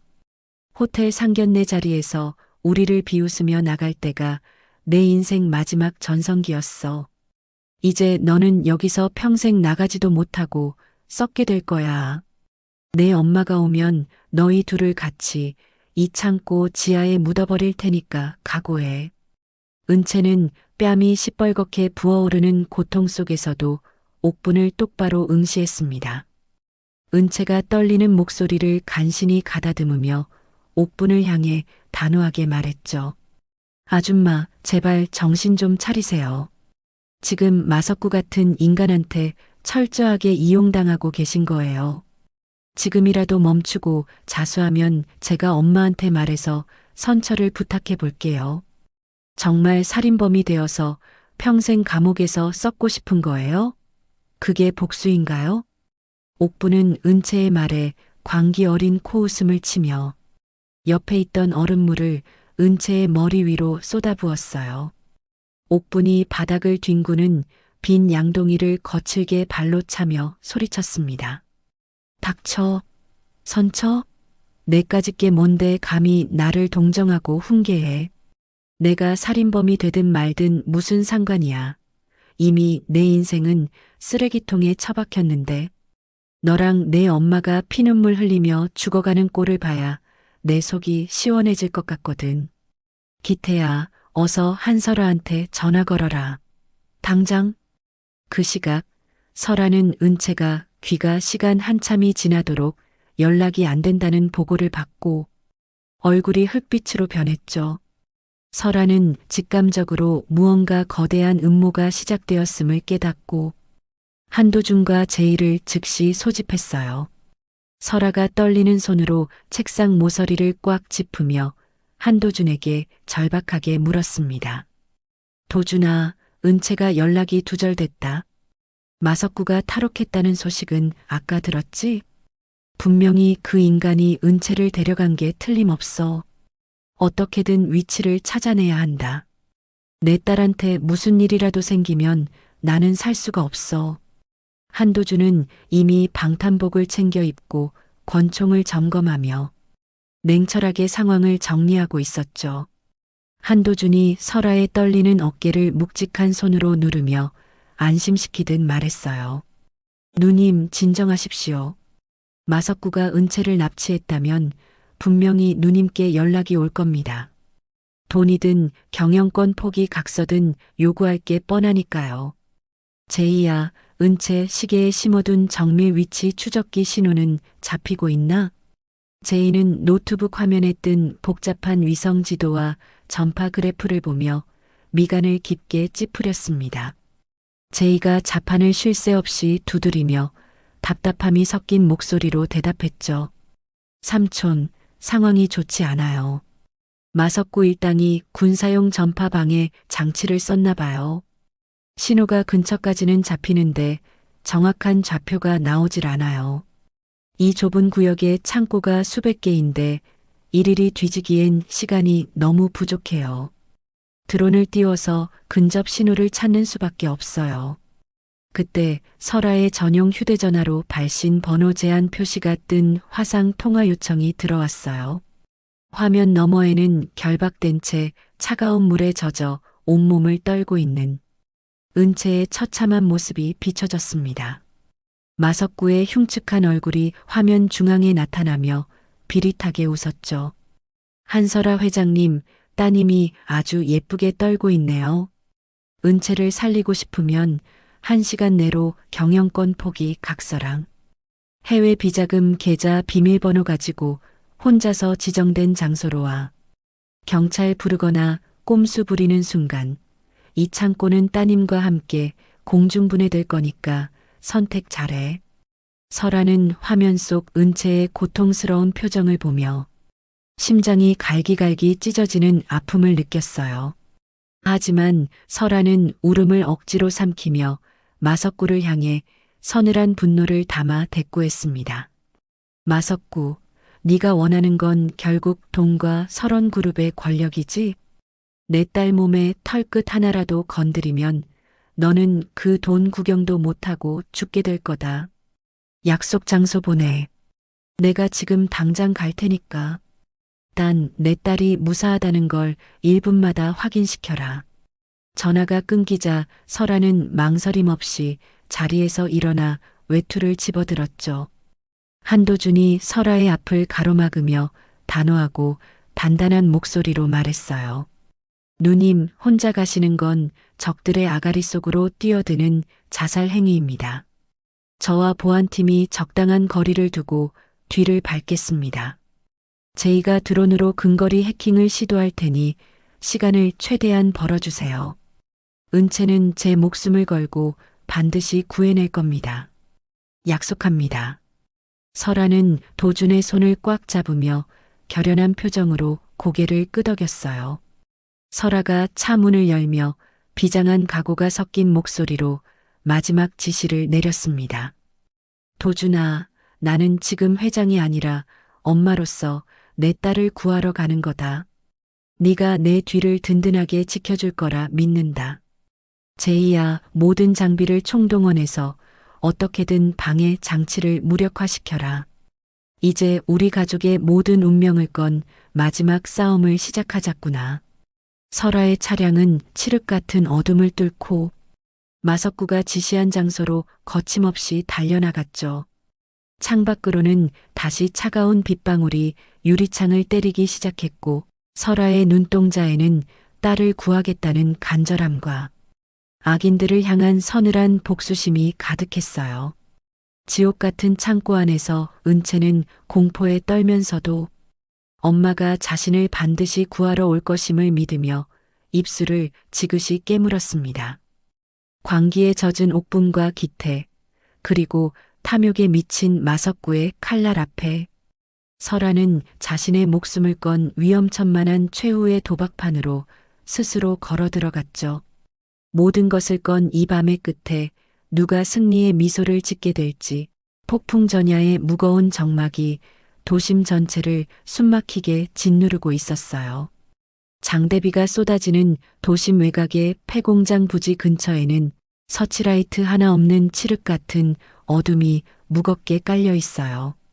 설아는 비장한 표정으로 검은색 세단에서 내려 빗속을 성큼성큼 걸어갔습니다. 진흙 탕물이 설아의 값비싼 구두를 더럽히고 옷깃을 차갑게 적셨지만 설아의 머릿속에는 오직 하나, 딸인 은채를 구해야 한다는 일념뿐이었죠. 약속 장소인 낡은 컨테이너 앞에 서자 기다렸다는 듯 문이 열리며 마석구가 부하들을 대동하고 나타났어요. 마석구가 비릿한 웃음을 지으며 설아를 위아래로 훑어보고는 비아냥거렸습니다. 역시 설원그룹의 한설아 회장님답네. 배짱 하나는 알아줘야겠어. 딸 목숨 앞에서는 그 잘난 자존심도 다 던지고 여기까지 혼자 나타나고 말이야. 자, 내가 시킨 서류들은 다 챙겨왔겠지? 시간이 1분 지날 때마다 은채 손가락이 하나씩 위험해질 텐데 말이야. 어서 내놔. 설아는 품속에서 두툼한 가죽 가방을 꺼내 보이며 차가운 목소리로 대답했죠. 마석구, 네가 원하는 건 이 서류와 해외 계좌 비밀번호잖아. 내 딸은 어디 있어? 당장 내 눈앞에 데려와. 내 눈으로 은채가 무사한 걸 확인하기 전까지는 절대로 가방을 넘길 수 없어. 어디서 개수작이야. 당장 은채를 내 눈앞에 데려오란 말이야. 설아의 목소리는 거센 빗소리를 뚫고 컨테이너 주변을 강렬하게 울려 퍼졌어요. 마석구는 혀를 차며 무전기에 대고 누군가에게 짧고 거칠게 명령을 내렸습니다. 잠시 뒤 컨테이너 안쪽의 모니터가 켜지며 결박된 은채의 모습이 실시간으로 비춰졌죠. 은채는 물에 젖어 온몸을 덜덜 떨면서도 엄마를 향해 소리치려 애쓰고 있었어요. 그 옆에는 옥분이 서슬퍼런 칼을 들고 은채의 목 근처를 겨누며 광기 어린 눈빛을 보냈습니다. 마석구가 가방을 향해 탐욕스러운 손을 뻗으며 설아에게 다시 한번 으름장을 놓았죠. 확인했으면 이제 그 가방 이리 내놔. 당장. 내 인내심도 이제 바닥났으니까 멍청한 꼼수 부릴 생각은 하지도 마라. 이 가방만 넘기면 은채는 살아서 나갈 수 있을 거다. 어서 넘겨. 설아는 가방을 건네주는 척하며 슬며시 가방 손잡이에 달린 작은 버튼을 눌렀어요. 제이가 설계한 특수 마취가스 분사 장치가 작동하며 순식간에 흰 연기가 뿜어져 나왔습니다. 마석구와 부하들이 당황하여 눈을 가리고 켈록거리며 뒤로 물러나기 시작했죠. 그 틈을 타 설아가 무전기를 향해 단호하고 절박하게 외쳤어요. 도준아, 지금이야. 당장 은채를 구해. 한 놈도 살려두지 말고 내 딸부터 안전하게 데리고 나와. 그 시각 실제 은채가 갇혀있던 폐물류 창고의 지붕이 요란한 소리를 내며 깨졌습니다. 한도준과 정예 보안팀 요원들이 밧줄을 타고 번개처럼 아래로 하강했죠. 옥부는 갑작스러운 습격에 비명을 지르며 칼을 휘두르려 했지만 한도준이 공중에서 날린 강력한 발차기에 맞고 저 멀리 나가떨어져 비명을 질렀어요. 한도준이 결박된 은채를 감싸 안으며 주변 요원들에게 짧고 굵게 명령했습니다. 은채 아가씨 확보. 주변에 있는 자들 전부 생포해라. 한 놈도 빠져나가지 못하게 통로를 전부 차단하고 저 여편니가 헛소리 못하게 당장 수갑 채워. 은채는 결박이 풀리자마자 한도준의 품에 안겨 참았던 눈물을 왈칵 터뜨렸죠. 은채가 떨리는 목소리로 한도준의 옷자락을 붙잡으며 다급하게 물었어요. 삼촌, 엄마는요? 엄마는 괜찮은 거예요? 마석구가 엄마를 해치려고 함정을 판 것 같아요. 제발 엄마를 도와주세요. 나 때문에 엄마가 잘못되면 저는 정말 살 수가 없어요. 한도준은 은채의 어깨를 든든하게 다독이며 다시금 매서운 눈빛으로 주변을 살폈습니다. 한도준이 무전기에 대고 상황을 보고하며 은채에게 대답했죠. 걱정 마라, 은채야. 누님 곁에는 우리 정예 요원들이 이미 매복해 있다. 마석구 그놈은 이제 끝난 목숨이야. 제이야, 방해 장치 해제는 다 끝났니? 지금 당장 경찰들 진입시키고 마석구 일당의 도주로를 막아라. 지금 당장. 창고 구석에 숨어 상황을 지켜보던 기태는 경찰들이 들이닥치자 혼비백산했어요. 기태는 혼자 살겠다고 비명을 지르며 엄마인 옥분조차 버려둔 채 뒷문으로 달려나갔습니다. 하지만 창고 입구를 지키고 있던 경찰들이 기태의 앞을 가로막고 바닥에 눕혔죠. 경찰이 기태의 양팔을 거칠게 꺾어 누르며 차갑고 단호하게 말했어요. 고기태 씨, 당신을 납치 및 감금 공모 혐의로 긴급 체포합니다. 자기를 낳아준 어머니까지 버리고 도망가는 꼴이 참 가관이군요. 변호사 선임권이고 뭐고 당신은 이제 끝났어. 순순히 수갑차. 기태는 바닥에 얼굴을 처박은 채 비굴하게 울먹이며 목이 터져라 소리쳤습니다. 내가 한 거 아니에요. 마석구가 시켜서 억지로 한 거란 말이에요. 저 진짜 억울해요, 은채야. 나 좀 살려줘. 나 감옥 가면 죽어. 제발 한 번만 용서해줘. 기태의 비겁한 외침은 세차게 내리는 빗소리에 묻혀 허망하게 흩어져 갔죠. 한편 가스 연기가 거친 컨테이너 앞에서는 경찰들이 마석구를 완전히 포위했어요. 마석구는 끝까지 저항하려 가슴팍에서 권총을 꺼내려 했지만 설아의 등 뒤에서 나타난 잠복 경찰들이 마석구의 손목을 단숨에 제압했습니다. 설아가 빗물에 젖은 머리카락을 쓸어 넘기며 마석구에게 천천히 다가갔죠. 설아가 분노와 멸시가 섞인 목소리로 마석구에게 강하게 쏘아붙였어요. 마석구, 너 같은 인간이 우리 가족을 무너뜨릴 수 있을 거라 생각했니? 내 탐욕이 오늘 너를 이 차가운 수갑 속으로 끌어들인 거다. 평생 감옥에서 네가 저지른 추악한 죗값을 치르며 썩어가거라. 다시는 이 세상 빛을 보지 못하게 만들어줄 테니까. 마석구는 수갑이 채워진 채 바닥에 가래침을 뱉으며 설아를 죽일 듯 노려봤습니다.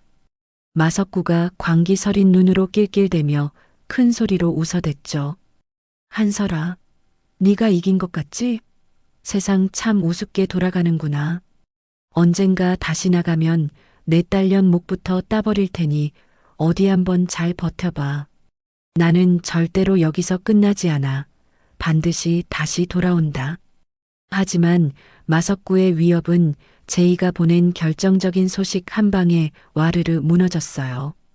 제이가 현장에 도착해 노트북을 펼쳐 보이며 마석구를 한심하게 쳐다봤습니다. 아저씨, 아직도 상황 파악이 안 되세요?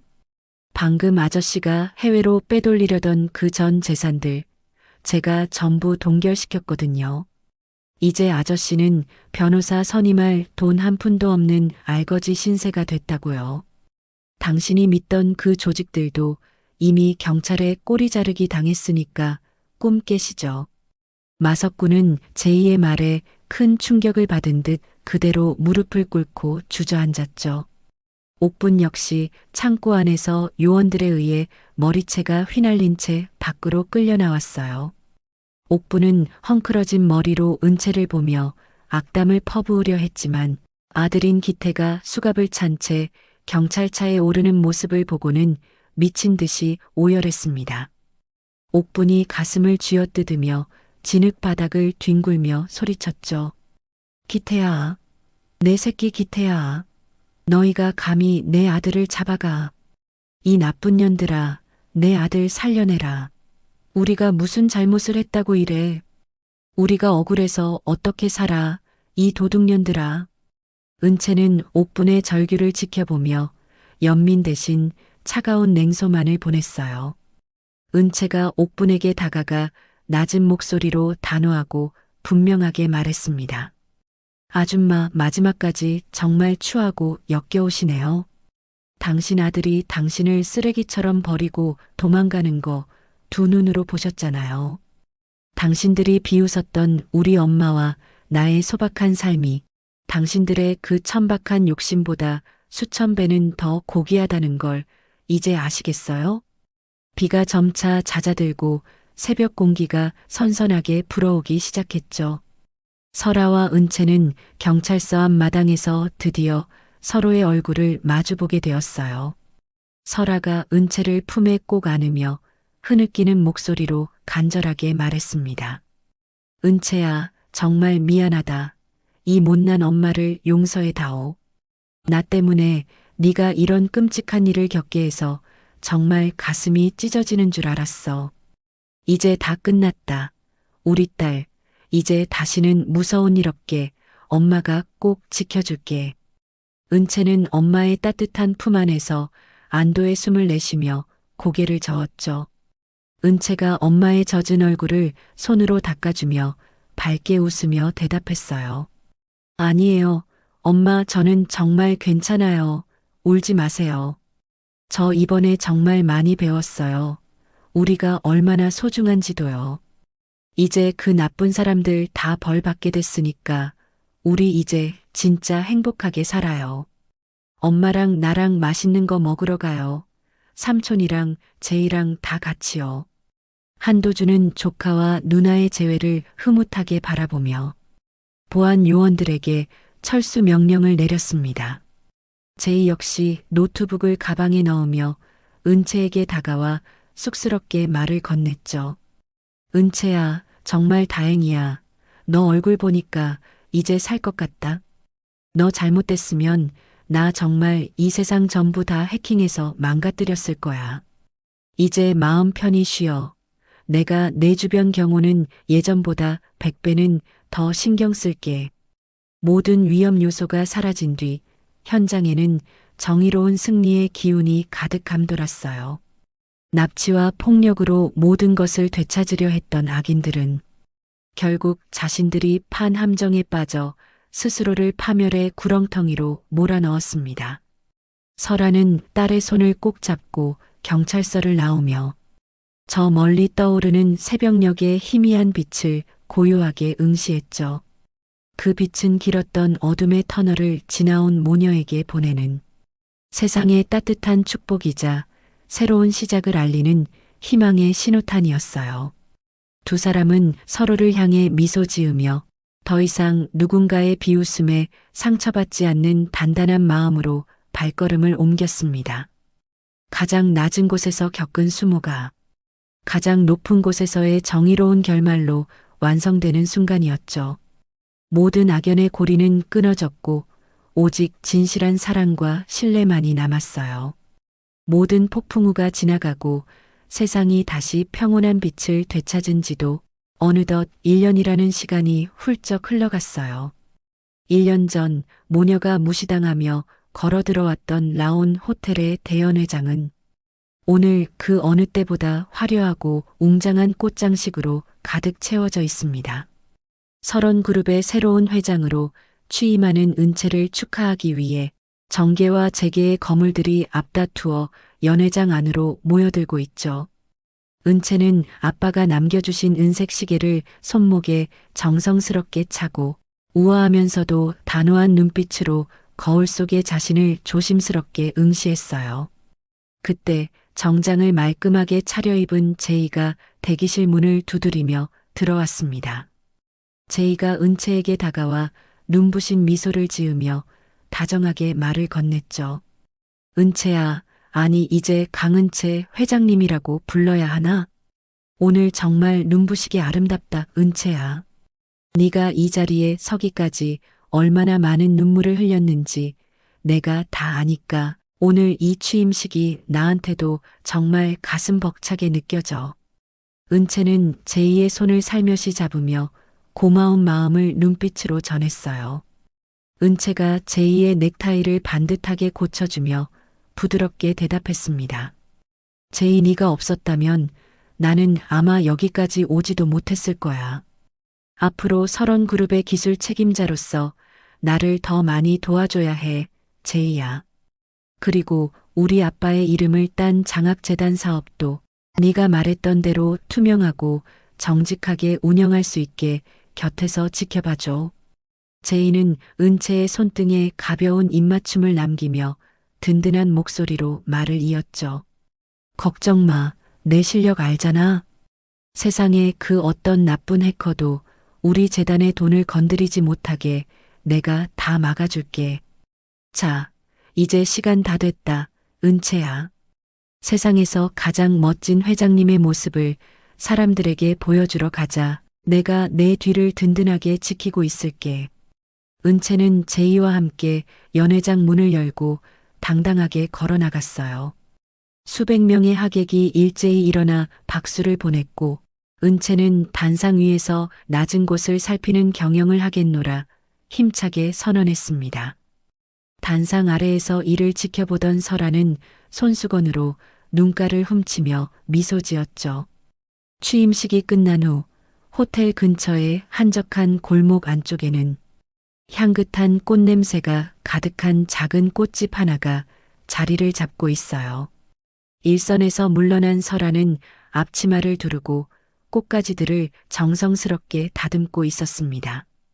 그때 취임식을 마친 은채가 꽃집 문을 열고 밝은 목소리로 들어왔죠. 엄마, 저 왔어요. 취임식 무사히 잘 끝냈어요. 삼촌이랑 제이도 밖에서 기다리고 있는데 엄마가 제일 좋아하시는 프리지어 꽃다발 만들어서 같이 가요. 엄마. 설아는 꽃가위를 내려놓고 딸을 향해 인자한 웃음을 지어 보였어요. 설아가 은채의 분홍빛 뺨을 부드럽게 어루만지며 대견하다는 듯이 말했습니다. 그래, 우리 딸 정말 고생 많았다. 장하다 은채야. 이제 네가 이끄는 설원그룹은 1년 전에 그 천박한 모습과는 전혀 다를 거야. 은채야, 내가 이 꽃집을 하는 이유를 이제는 조금 알겠니? 아무리 비싼 명품을 걸쳐도 마음속에 향기가 없으면 그건 그냥 시들어버린 조화와 다를 바 없는 거란다. 은채는 엄마의 따뜻한 손을 꼭 잡으며 고개를 깊게 끄덕였죠. 은채가 엄마의 말씀을 가슴 깊이 새기며 진심을 담아 대답했어요. 네, 엄마. 1년 전 그 호텔 방에서 뼈저리게 깨달았어요. 사람을 차 종류나 옷차림으로 비웃던 그들이 얼마나 가여운 사람들인지 말이에요. 저는 엄마처럼 주변을 따뜻한 향기로 채우는 그런 사람이 될게요. 아빠가 하늘에서 보셔도 정말 기뻐하시겠죠, 엄마. 설아는 은채를 품에 꼭 안으며 창밖의 맑은 하늘을 올려다봤습니다.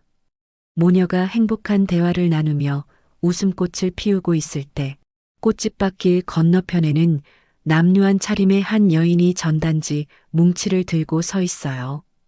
1년 전 그토록 화려했던 옥부는 이제 머리가 하얗게 새고 거친 손으로 전단지를 행인들에게 돌리며 하루하루를 비참하게 연명하고 있었죠. 옥부는 찬 바람이 부는 길바닥에서 낡은 목도리를 여미며 옆에 앉은 기태를 나무랐어요. 기태야, 너는 사내 자식이 돼서 그저 멍하니 앉아만 있을 거야? 이 전단지 다 못 돌리면 오늘 저녁에 라면 한 봉지도 못 사 먹어, 기태야. 어쩌다가 우리 집안이 이 지경이 됐는지 정말 꿈만 같구나. 그 독한 모녀만 아니었어도 내가 이런 개고생을 안 했을 텐데 억울해 죽겠다. 다리가 불편해 지팡이를 짚고 앉아있던 기태는 옥분의 구박에 짜증 섞인 목소리로 대꾸하며 일그러진 얼굴을 했습니다. 엄마, 제발 그놈의 소리 좀 그만하세요. 귀에 딱지 않겠어요. 벌써 1년째 똑같은 소리만 하면 뭐가 달라지냐고요? 나도 일하고 싶어도 다리가 이 모양이라 아무 데서도 안 써준단 말이에요. 그때 은채한테 그렇게까지 하지 말았어야 했는데 이제 와서 후회하면 뭐 하냐고요. 엄마 때문이잖아요. 기태의 말에 옥부는 가슴을 쥐어뜯으며 길바닥에 주저앉아 오열하기 시작했죠. 옥분이 전단지를 바닥에 내팽개치며 서러운 목소리로 크게 외쳤어요. 내 팔자야. 내가 전생에 무슨 죄를 지어서 이런 꼴을 보는지 모르겠다. 명품 가방 들고 호텔 드나들던 게 엊그제 같은데 이제는 다리가 아파서 걷는 것도 지옥 같으니 원. 저기 저 화려한 호텔 전광판 좀 봐라. 저게 다 우리 거였어야 했는데 기태야. 옥분의 손가락이 가리킨 호텔 대형 전광판에는 은채의 취임 소식과 설원그룹의 사회공헌 소식이 화려하게 빛나고 있었어요. 옥부는 전광판 속 은채의 당당한 모습을 보며 넋을 놓았지만 지나가던 행인들은 남루한 차림의 옥분을 피하며 짜증 섞인 목소리를 냈습니다. 한 행인이 전단지를 돌리려는 옥분을 거칠게 밀치며 소리쳤죠. 아줌마, 여기서 이렇게 통곡하고 있으면 길 막히잖아요. 정신 사나우니까 저기 구석으로 가서 우시든지 하세요. 아줌마. 멀쩡하게 생겨서 외길 한복판에서 이러고 계신데 정말 재수가 없으려니. 옥부는 행인의 무시 섞인 발언에 대꾸도 하지 못한 채 고개를 푹 숙이고 바닥에 떨어진 전단지를 주섬주섬 다시 모았어요. 1년 전 은채 모녀가 호텔로 걸어올 때 자신들이 던졌던 비웃음이 이제는 수만 배의 무게가 되어 자신의 어깨를 짓누르고 있다는 사실을 옥부는 이제야 뼈저리게 느끼며 마른 눈물을 훔쳤습니다. 어느덧 해가 뉘엿뉘엿 지고 세상이 붉은 노을로 물드는 평화로운 저녁이에요. 은채와 설아는 꽃집 문을 잠그고 산책로를 따라 천천히 걷기 시작했죠. 두 사람은 1년 전처럼 여전히 화려하지 않은 수수한 차림이었지만 그들의 발걸음은 그 어느 때보다 가볍고 당당하게 대지를 밟았어요. 호텔 앞 광장을 지나가던 중 은채는 잠시 멈춰서서 자신들이 처음으로 무시당하며 걸어왔던 그 자리를 물끄러미 바라봤습니다.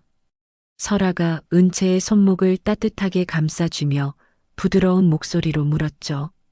은채야, 무슨 생각을 그렇게 골똘히 하고 있니? 혹시 다시 그때의 서러운 기억이 떠올라서 마음이 아픈 거니, 은채야? 은채는 엄마를 향해 세상에서 가장 환한 미소를 지으며 고개를 가로저었어요. 은채가 노을빛에 반짝이는 아빠의 시계를 소중하게 매만지며 대답했습니다. 아니요, 엄마. 그냥 감사하다는 생각을 하고 있었어요. 그때 우리가 걸어왔기 때문에 저 사람들의 추악한 본 모습을 볼 수 있었고 덕분에 진짜 소중한 가치가 무엇인지 배울 수 있었잖아요.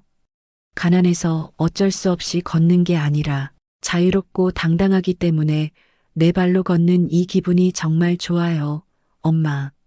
설아는 딸의 성숙한 대답에 만족스러운 듯 고개를 깊게 끄덕였죠. 설아가 저 멀리 타오르는 노을을 응시하며 깊은 울림이 있는 목소리로 덧붙였어요. 그래, 은채야. 진짜 부자는 많이 가진 사람이 아니라 자신이 가진 것을 올바르게 쓸 줄 아는 사람이라는 걸 잊지 마라. 오늘 우리가 걷는 이 길 위에 누군가를 비웃는 가시돋친 말 대신 따뜻한 배려의 씨앗을 심으며 가자꾸나. 그게 바로 내 아빠가 너에게 물려주고 싶었던 진짜 유산일 거야. 두 모녀는 서로의 어깨를 감싸 안으며 노을 속으로 천천히 걸어 들어갔습니다. 뒤편에서는 여전히 옥분의 초라한 곡소리가 희미하게 들려왔지만 은채와 설아의 당당한 발걸음 소리에 묻혀 곧 흔적도 없이 사라졌죠. 세상은 이제 그들을 설원 그룹의 회장 모녀가 아니라 진정한 품격과 고결한 인격을 갖춘 사람으로 오랫동안 기억할 거예요. 가장 낮은 곳에서 겪었던 수모는 가장 높은 곳에서의 정의로운 승리로 피어났고 그들의 삶은 이제 세상에서 가장 아름다운 향기를 내뿜으며 흐르고 있습니다. 진실한 사랑과 굽히지 않는 신념이 만들어낸 위대한 반전의 서사는 그렇게 시청자들의 가슴 속에 깊은 여운을 남기며 찬란한 마침표를 찍었죠. 두 사람의 그림자가 길게 늘어진 산책로 위로 행복한 웃음소리가 기분 좋은 바람을 타고 멀리 퍼져나갔어요. 품격이란 거칠애가 아니라 가장 낮은 곳에서도 잃지 않는 자존감이라는 사실을 증명하면서 말입니다. 겉으로 보이는 화려함이 전부가 아니라는 것을 오늘 이야기가 참 시원하게 보여준 것 같습니다. 남을 무시하고 욕심만 부리던 그 집안의 비참한 결말을 보니 역시 인과응보라는 말은 틀린 게 하나 없네요. 진짜 명품 같은 사람은 비싼 옷을 입은 사람이 아니라 남의 마음을 헤아릴 줄 아는 따뜻한 향기를 가진 사람입니다. 우리 구독자님들도 은채와 설아처럼 어떤 상황에서도 기죽지 말고 늘 당당하고 기품 있는 삶을 살아가시길 진심으로 응원하겠습니다. 오늘 들려드린 이야기가 여러분의 답답했던 마음을 조금이나마 환하게 밝혀드렸기를 바랍니다. 이야기를 끝까지 들어주신 분이 계시다면 잘 들었다고 댓글 하나만 남겨주세요. 지금까지 똑순이 사랑방이었습니다. 감사합니다.